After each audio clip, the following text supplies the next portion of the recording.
my name is Nick Lincoln, and today's hat tip is on a recurring subject of mine. It's on the dangers of reading the financial press and taking it at face value. The danger of financial porn. Now, first things first, I want to address the elephant in the room. This is not a small growth on the side of my face. It is a spot. It is, however, a spot the size of a small country, and it does have its own postcode. So I wanted to get that out there early so you're not distracted by this boil that is growing on the side of my jaw. Having done that, let's move on to the meat and potatoes. I've spoken before about the dangers of reading the financial press and taking what is written in the financial press at face value, because a lot of it is absolute tripe. And here's another example. This is written by a chap called Mark Dampier of the firm Hargreaves Lansdown. I'm sure you've heard of Hargreaves Lansdown. A fantastic business. I'll hold my hand up and say it is something to admire. But nevertheless, they do turn out some tripe as well.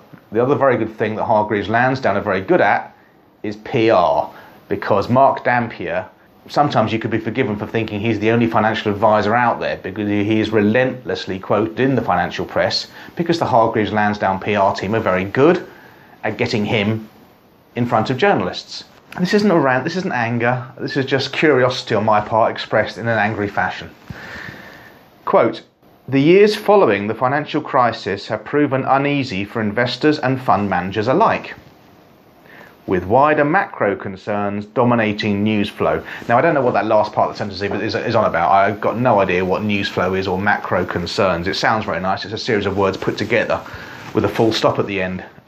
Taken as a whole, they mean nothing to me. But the first part of the sentence, "The years following the financial crisis have proven uneasy for investors and fund managers alike." Well, the financial crisis sort of was 2007 to 2009. I don't know what he's on about there. The years since 2009 have been an absolute boon for anybody who's been invested in almost any stock market anywhere in the world. And don't take my word for it. You can simply Google stock market returns and you'll get a whole load of websites that will come up and validate what I've just said on the screen there. In the last 5 years, if you put your money into the FTSE All-Share, and the FTSE All-Share is the tracker that basically mirrors UK PLC. It's pretty much every listed UK company is in the FTSE All-Share. And over the last 5 years, that's gone up by nearly 60%.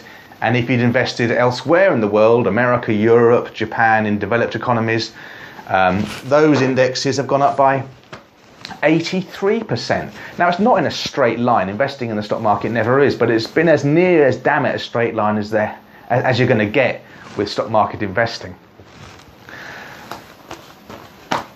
The years following the financial crisis have proven uneasy for investors and fund managers alike. Well, I would happily take a 60% return on investing in the UK. I would happily take an 83% return on investing elsewhere over the last 5 years.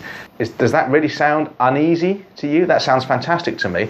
My message really is, if you haven't had those kind of returns on the stock market element of your portfolio over the last 5 years, I'm going to presume, or do I assume?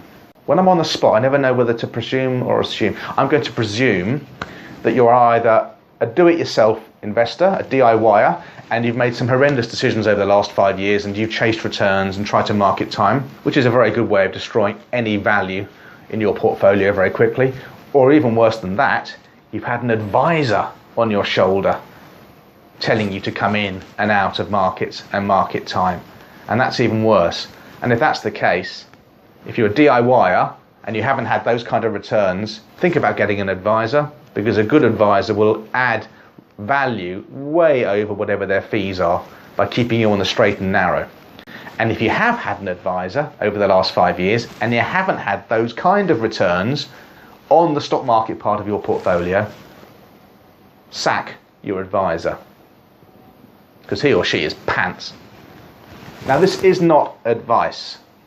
I don't know you, you don't know me. It might be totally inappropriate for you to be investing in the stock market. It might be totally appropriate for you to be in the stock market. I don't know. All I'm saying is, if you are reading these kind of articles, challenge them. because there is so much nonsense written in the financial press. And this is a classic example from a well-respected guy. I like Mark Dampier, I like Hargreaves Lansdown, but they turn out some absolute tosh, and not just them, it's whoever the talking mouth is at the time in front of the journalist, and this stuff needs to be challenged. The last 5 years have been fantastic for anybody invested in almost any stock market. In fact, I would say going forward, the chances of us having an uneasy ride are far greater than they were 5 years ago. The uneasy ride he refers to here in the past tense, I think, is probably something that's coming up on the horizon, but we just don't know when it's going to happen, and people that tell you they do know are either deluded or lying. They're probably politicians, actually. This is not advice. Don't act on this without reading your own body weight in key features documentation. You know what will happen. You will be struck down by lightning. My name is Nick Lincoln. My company is Values Division Financial Planning, and my service is giving people money peace of mind. If this has been of interest to you, then get in touch. I'd like to hear from you. And thank you, as ever, for your time.